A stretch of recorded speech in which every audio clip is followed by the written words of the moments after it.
Jean-Philippe, bonjour. Bonjour. Tu es directeur juridique d'entreprise et j'aimerais que tu nous expliques ce que c'est que cette fonction de juriste d'entreprise. Eh bien, c'est vrai que ce métier de juriste d'entreprise est un métier qui est peu connu.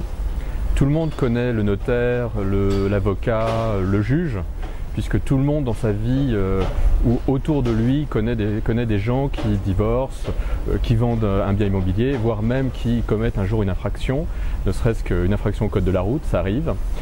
En revanche, le juriste d'entreprise, personne ne le connaît. Et personne ne le connaît pour une raison simple, c'est que c'est un juriste qui est interne à l'entreprise, il n'est pas au contact du public.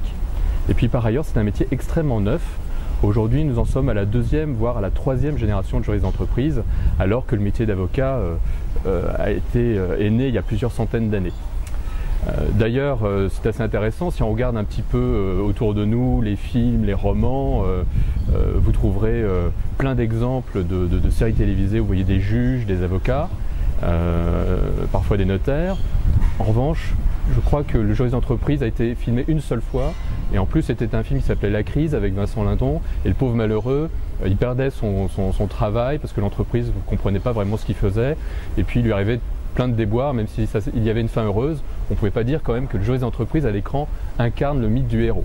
Donc il y a un gros travail de conviction et d'information sur ce métier tout neuf. Pour autant, c'est un métier absolument passionnant. C'est un métier passionnant parce que c'est un métier qui est absolument inscrit dans l'évolution de notre économie, et notamment de la mondialisation. Le juriste d'entreprise, au début, qu'est-ce que c'était ? Eh bien, c'était quelqu'un qui a fait un peu de droit, puis qui était entré dans l'entreprise. Et puis l'entreprise avait des problèmes de recouvrement de factures. Alors l'entreprise identifiait dans ses effectifs ce personnage qui avait un petit bagage juridique. Et puis cette personne s'occupait de récupérer les paiements. Son métier à l'époque, c'était ce qu'on appellerait aujourd'hui un métier de credit manager. Et puis petit à petit, les entreprises qui ont été confrontées à des situations juridiques de plus en plus compliquées, parce que le droit s'est développé, il y a eu des problèmes de droit internationaux, de droit international, de droit de la concurrence, un droit des affaires qui s'est beaucoup développé, les entreprises se sont rendues compte que leurs juristes pouvaient leur apporter un savoir-faire, y compris dans la gestion de la relation avec les prestataires extérieurs, comme les avocats. Et à partir de là, le métier s'est développé, notamment au contact des entreprises américaines qui sont implantées en Europe, parce que les anglo-saxons ont une tradition juridique extrêmement forte au sein de leurs entreprises. Et donc petit à petit, les entreprises en France ont développé ce métier. Et aujourd'hui, c'est un métier qui est devenu, en l'espace de 2 générations, la deuxième profession juridique en France. On compte un peu plus de 50 000 avocats, on compte 16 000 juristes d'entreprise et un peu moins de 10 000 notaires et un peu moins de 10 000 magistrats en France, pour donner les grands chiffres. Alors, ce métier, en quoi consiste-t-il ? Eh bien, c'est un métier de conseil. C'est pour ça qu'il est passionnant, parce que c'est un métier de contact. Un juriste d'entreprise, un jour il va travailler avec des commerciaux, un jour il va travailler avec des gens du marketing, il va travailler avec des gens qui travaillent dans la recherche, dans la production. Donc c'est un métier extrêmement ouvert et un métier de contact. Au-delà de ça, le juriste d'entreprise, une fois qu'il a travaillé avec toutes ces personnes-là, il est également là pour conseiller le chef d'entreprise et s'assurer que les intérêts de l'entreprise sont protégés. Non seulement au niveau immédiat, c'est-à-dire qu'on peut avoir de la gestion de crise juridique, d'accord, mais également à long terme. Quand on travaille sur des contrats dont l'application va durer entre 5 et 10 années, ou quand on travaille sur des contentieux qui vont durer plus de 10 ans, cela arrive, eh bien, vous voyez que le juriste d'entreprise, c'est un métier qui s'inscrit dans l'immédiateté et puis dans la durée aussi. Alors ça, c'est sa caractéristique, c'est-à-dire que c'est un métier qui n'est pas un métier à obsolescence. Quand vous êtes ingénieur, vous devez vous remettre très très vite au bout du jour, sinon vous êtes dépassé.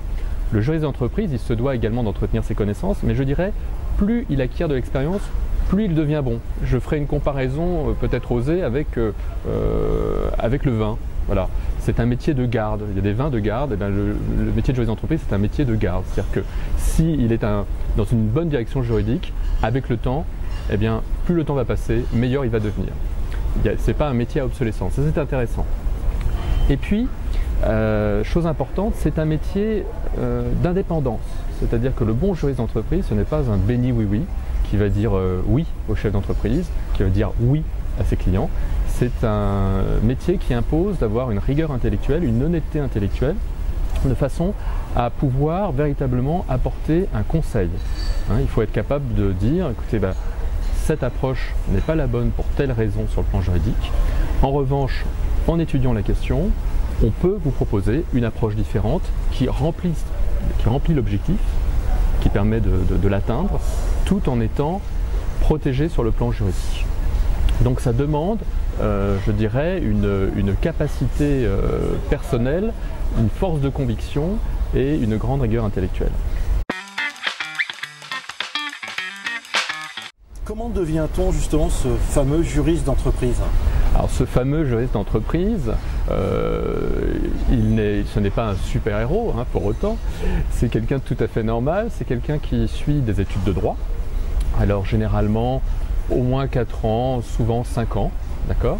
C'est-à-dire qu'on termine par ce qu'on appelle un master juridique spécialisé. Alors il faut bien se rendre compte qu'il y a plusieurs métiers du droit, donc lorsque l'on fait ses choix au sein de l'université, eh bien il faut prendre, lorsqu'on veut s'orienter vers le métier de juriste d'entreprise, il faut prendre certaines options qui sont plus les options dites de droit des affaires, donc propriété industrielle, propriété intellectuelle, droit commercial, droit des sociétés, droit financier, droit de la concurrence et droit international.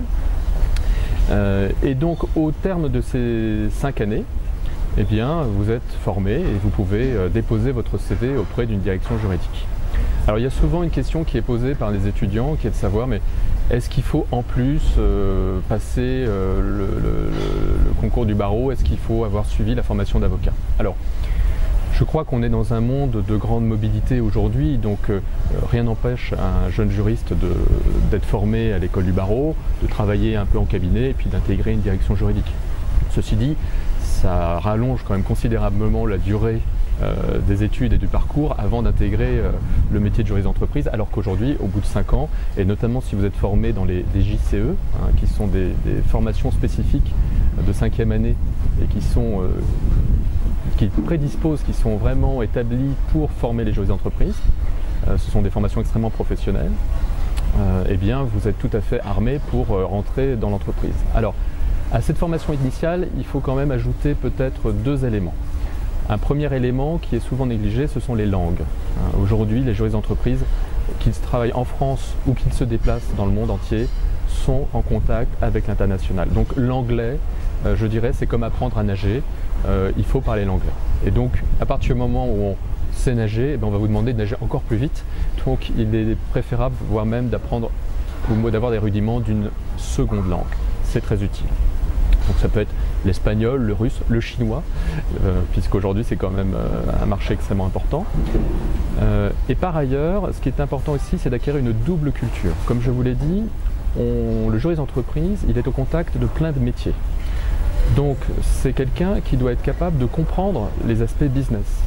Donc c'est tout à fait intéressant de compléter sa formation de juriste par une formation financière ou par une formation commerciale. Alors, ou vous le faites en même temps que vos études de droit, ou bien vous le faites un peu plus tard.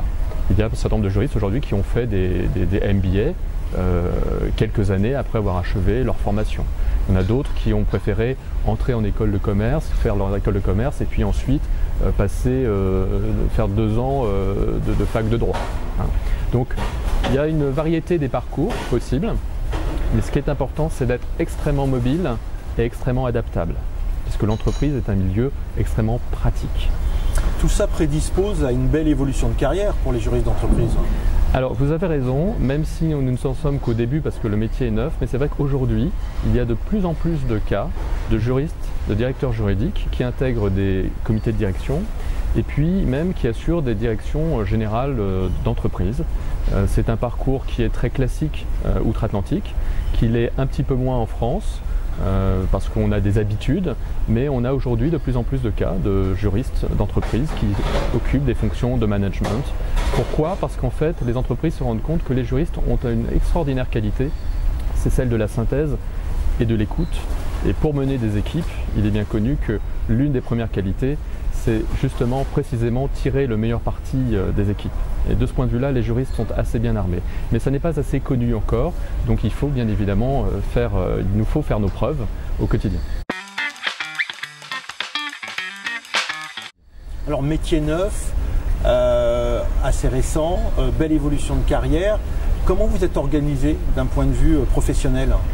Alors, c'est un métier neuf, mais effectivement, sous l'impulsion de quelques-uns de nos, j'allais dire, grands anciens, je ne vais pas les appeler nos pères fondateurs, mais il y a de ça 40 ans, quelques directeurs juridiques d'entreprise ont eu cette vision très louable d'essayer d'organiser la profession.